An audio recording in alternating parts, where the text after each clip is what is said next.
Kata Natuna, bincang asik penuh makna. Selamat pagi Sobat Natuna di seluruh alam semesta. Jadi hari ini kita punya tamu yang luar biasa. Jadi dia adalah mahasiswa kesehatan masyarakat dari Uzbekistan. Jadi nanti dia akan berbagi informasi pengalaman terkait hal yang dia lakukan berkaitan dengan kesehatan. Jadi silakan Mbak perkenalkan diri. Halo semuanya, perkenalkan nama saya Osi Mirtajiwa, nama panggilan saya Osi. Saya berasal dari Uzbekistan dan saya sudah tinggal di Indonesia selama 6 bulan untuk belajar bahasa Indonesia. Wow, sudah sangat lancar ya bahasa Indonesia, sudah sangat lama juga. Mbak selama 6 bulan sudah pernah pergi ke mana saja? Di Indonesia saya pernah ke Bromo, ke Surabaya, Kota Batu. Bagaimana dengan suasana di Malang, kemudian dibandingkan dengan di Uzbekistan? Suasananya sangat indah, cuacanya juga sangat bagus. Saya suka tinggal di Kota Malang. Sudah pernah mencoba makanan apa saja di Kota Malang? Di Kota Malang saya sudah pernah makan bakso, rendang, nasi goreng. Sudah mencoba banyak hal, sudah pergi ke banyak tempat, dan hari ini Mbak Osi akan berbagi informasi terkait program yang dia tawarkan kepada pemerintah Uzbekistan terkait penyandang disabilitas. Jadi ini sangat menarik, jadi Sobat Natuna silahkan simak dengan seksama. Silahkan Mbak Osi. Pertama saya harus mengucapkan terima kasih kepada Mas karena kesempatan ini sangat bagus dan sangat bermanfaat bagi saya, bagi program saya dan bagi sasaran program saya juga. Nama program saya adalah Sentuh. Kalian bisa paham itu kata kerja menyatu, tapi ini bukan kata kerja menyatu. Itu kata singkat dari beberapa kata-kata yaitu sehat, edukasi, navigasi, terjangkau untuk hidup.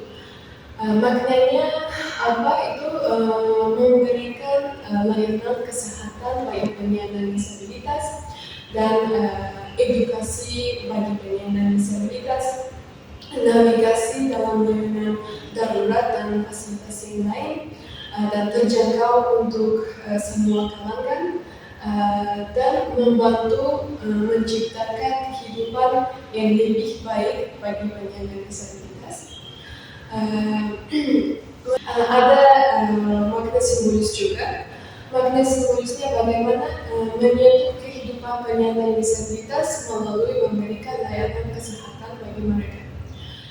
Dan menurut data dari Organisasi Kesehatan Dunia, di dunia ini lebih dari 15% orang penyandang disabilitas. Ini hampir 1 miliar dan 50% dari mereka sulit dalam akses layanan kesehatan.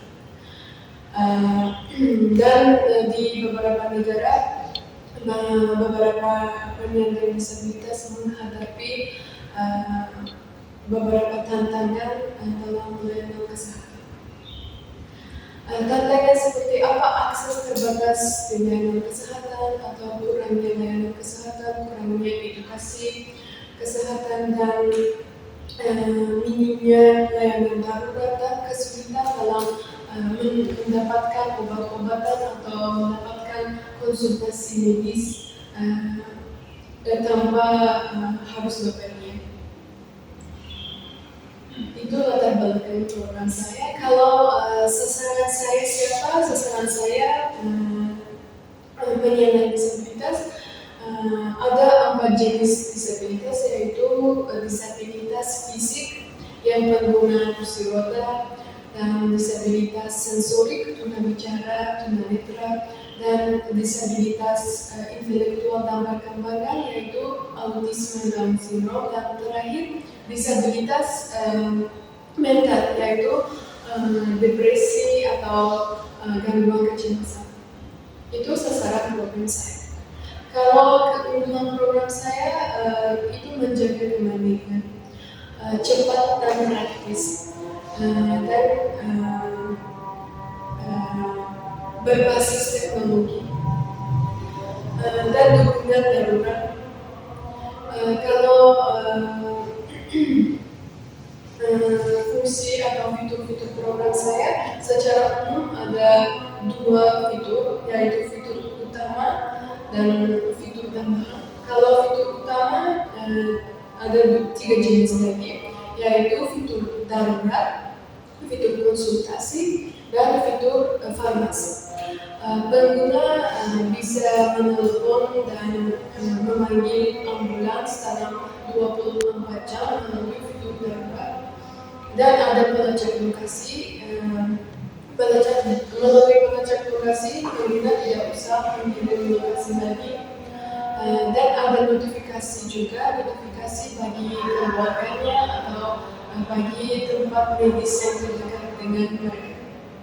Kalau fitur konsultasi, bagaimana pengguna bisa mendapatkan konsultasi online dari dokter atau psikolog melalui video call atau chat, dan bisa akses terapi mental dan terapi fisik juga melalui fitur konsultasi. Dan terakhir itu fitur farmasi. Melalui fitur farmasi, pengguna bisa mendapatkan obat-obatan dan bisa memesan obat-obatan tanpa keluar rumah. Dan di fitur ini ada fitur pengingatan obat melalui notifikasi suara dan chat, supaya mereka tidak lupa minum obat di tepat waktu. Dan ada fitur tambahan juga, bagaimana ada fitur komunitas, dan ada fitur edukasi, dan ada fitur penerjemah bahasa isyarat. Kalau fitur komunitas, bagaimana kita tahu penyandang disabilitas bukan hanya dari lahir, dengan kecelakaan juga bisa.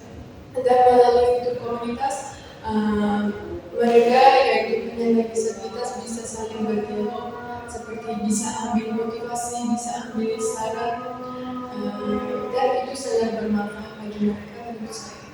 Dan ada fitur bahasa isyarat, penerjemah bahasa isyarat. Ini khusus untuk tunawicara. Dan di fitur ini ada bantuan dari AI, karena AI sedang sangat berkembang dan kita harus menggunakan AI juga. Dan sudah, ini fitur-fitur. Wow, luar biasa sekali. Saya sangat suka karena namanya secara euforik, karena orang ini bisa suka sesuatu yang didengar enak didengar seperti itu. Jadi saya suka namanya. Jadi apa yang melatar belakangi Mbak Rosi membuat ini, kalau boleh cerita?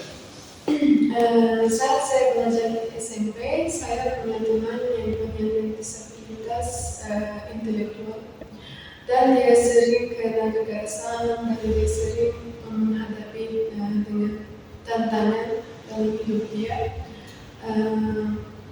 Dan saya pikir kalau kami kan orang sehat dan kami punya kaki, kami bisa lihat, kami bisa bicara, tapi meskipun kami sehat, kita memiliki kesempatan dalam ambulans atau pergi ke rumah sakit sendiri. Oleh karena itu saya pikir kalau penyandang disabilitas bagaimana mengakses layanan kesehatan kalau mereka tidak punya keluarga, kalau mereka tinggal sendiri. Hal ini yang menyebabkan saya membuat program ini. Jadi program ini seperti teknologi seperti ini. Aplikasi dan cara menggunakannya juga sangat mudah. Satu, harus unduh dari App Store atau Play Store. Dua, harus mendaftar dan membuat akun. Dan terakhir itu harus mengisi data penyandang disabilitas. Apakah ini berbayar atau gratis? Itu gratis. Baik, sekarang kita akan coba lihat di kolom komentar ya, karena kita sedang secara langsung. Ada satu pertanyaan nih Pak dari Tabigul. Jadi pertanyaannya adalah eh, kalau di Uzbekistan itu peran pemerintah dalam membantu para penyandang disabilitas itu seperti apa? Eh, Kalau peran Uzbekistan semakin naik sekarang karena dulu pendidikan inklusif tidak terlalu populer di Uzbekistan, tapi sekarang sudah mulai berkembang pendidikan inklusif juga. Itu hal yang buat bahagia kami. Selain itu, ini mulai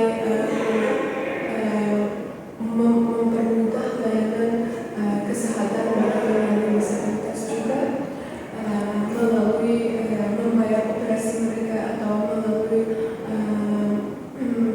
memberi alat bantuan mereka seperti alat bantuan berat atau roda kursi ya seperti itu.